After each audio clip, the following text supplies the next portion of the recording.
दीप्ति किरणमेश्वरी,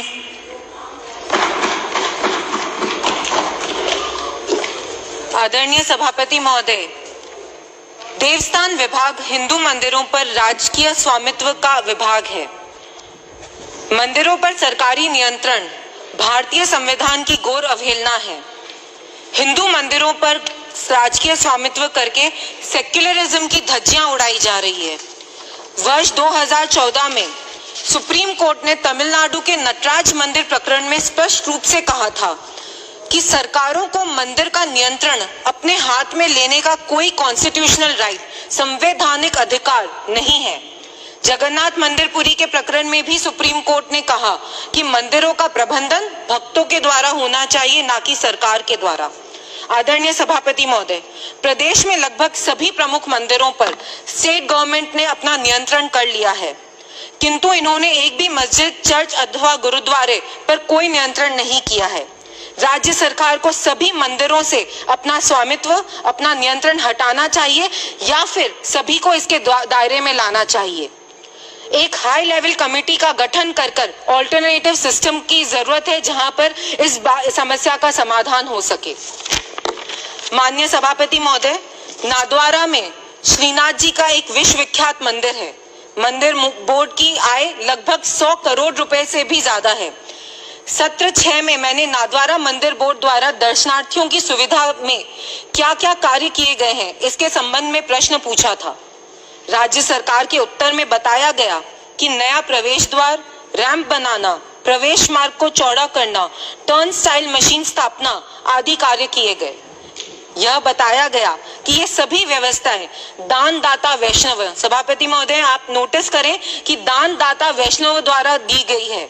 इसमें मंदिर मंडल ने कोई भी राशि स्पेंड नहीं करी। आदरणीय सभापति महोदय, मंदिर मंडल की इनकम करोड़ों रुपए में है, किंतु विगत 3 वर्षों में इसने दर्शनार्थियों की सुविधा पर कोई भी धनराशि व्यय नहीं की। सरकारी नियंत्रण का यह साइड इफेक्ट है। नाथद्वारा मंदिर की भारत के लगभग सभी राज्यों में अरबों रुपयों की संपत्ति है। इस संपत्ति पर अतिक्रमण हो रहे हैं, किंतु मंदिर मंडल को इसकी कोई चिंता नहीं। टेम्पल बोर्ड मंदिर के डेवलपमेंट के लिए कुछ भी खर्च नहीं करता है, किंतु जो कार्य सरकार को करने हैं उन पर जमकर पैसा लुटाता है। मंदिर की करोड़ों रुपयों की भूमि वैष्णव भक्तों की भावनाओं की अनदेखी करके सरकार को दे दी गई। विद्यालय और चिकित्सालय बनाने का काम सरकार का है, किंतु मंदिर कोष से बनाया गया है। मंदिर मंडल ने हिंदू धर्म के प्रचार प्रसार पर एक पैसा भी खर्च नहीं किया। सुप्रीम कोर्ट ने बार बार कहा है कि मंदिर की भूमि मूर्ति में निहित होती है। मूर्ति को शाश्वत अल्पवयस्क माना गया है। मंदिरों की आय और संपत्ति का उपयोग सरकारी कार्यों के लिए नहीं किया जा सकता है। जैसे कि अभी पशु चिकित्सालय के नाम पर दी गई श्रीनाथ जी मंदिर की भूमि भी सरकार को मंदिर को लौटानी चाहिए। आदरणीय सभापति महोदय, चारभुजा धाम गढ़पुर में दर्शनार्थियों की सुविधा के लिए 1172 लाख रुपयों के विकास कार्यों की स्वीकृति वर्ष 2018 में जारी की गई, किंतु सरकार ने कुल 450 लाख रुपए का ही बजट आवंटित किया और वास्तविक व्यय, एक्चुअल एक्सपेंडिचर तो केवल 368 लाख रुपए का ही किया गया। इसी प्रकार सेवंत्री रूपनारायण मंदिर के विकास कार्यों के लिए 750 लाख रुपए की स्वीकृति के विरुद्ध 100 लाख रुपए का बजट जारी किया गया और खर्च तो मात्र 30 लाख रुपए किए गए। सरकार स्वीकृत कार्यों के लिए संपूर्ण बजट शीघ्र जारी करे, ताकि यह सिर्फ घोषणा मात्र ना रह जाए। मेरे राजसमंद के द्वारकाधीश मंदिर में भी जाने का रास्ता बहुत सकड़ा है और इसके डेवलपमेंट के लिए विभाग को कुछ ठोस कदम जरूर उठाने चाहिए।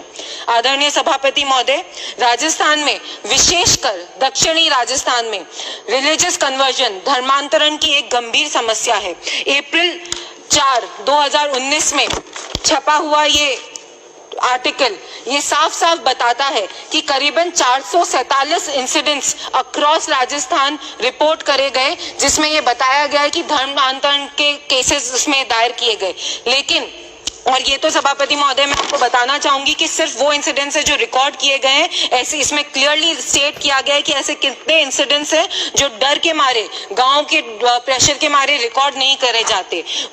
ये समस्या को सॉल्व करने के लिए नाथद्वारा एवं सावरिया जी मंदिर बोर्ड राजस्थान के सर्वाधिक आय वाले मंदिर बोर्ड हैं।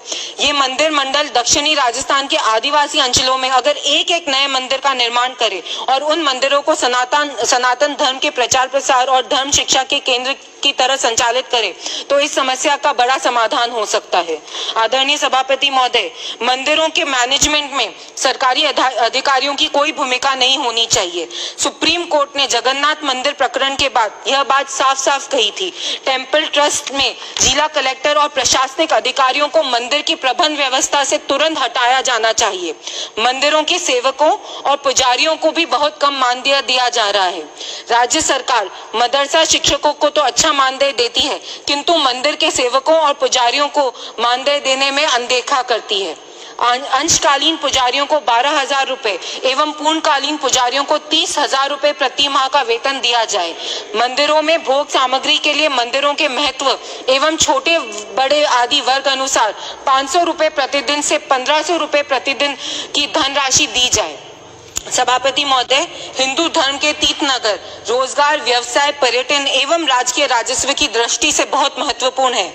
सभी प्रमुख तीर्थ नगरियों के ओवरऑल डेवलपमेंट के लिए विशेष योजनाएं बनाई जाए। तीर्थ स्थानों में आवागमन, यात्रियों के ठहरने की सुविधा, पार्किंग व्यवस्था, खान पान और चिकित्सा व्यवस्था के लिए तीर्थ क्षेत्र विकास की विशेष योजना बनाई जाए। इससे धार्मिक पर्यटन तो बढ़ेगा ही, साथ ही साथ रोजगार भी बहुत बढ़ेगा। माननीय सभापति महोदय, राजस्थान के प्रत्येक गांव में अलग अलग समाजों के देवालय हैं। इन देवालयों में स्थानीय जनता की बड़ी आस्था होती है।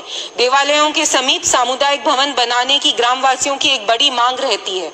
गांववासियों की आर्थिक स्थिति सक्षम न होने के कारण मंदिरों में मूलभूत सुविधाओं का विकास वे अपने स्तर पर नहीं करवा पाते हैं। गांवों में सामाजिक और मांगलिक कार्यों के लिए आवश्यक सुविधाएं तक उपलब्ध नहीं होती। राज्य सरकार विधायक निधि से देवालयों के विकास और वहां पर सामुदायिक भवन बनाने की अनुमति दे। आपने मुझे बोलने का मौका दिया, उसके लिए बहुत बहुत धन्यवाद।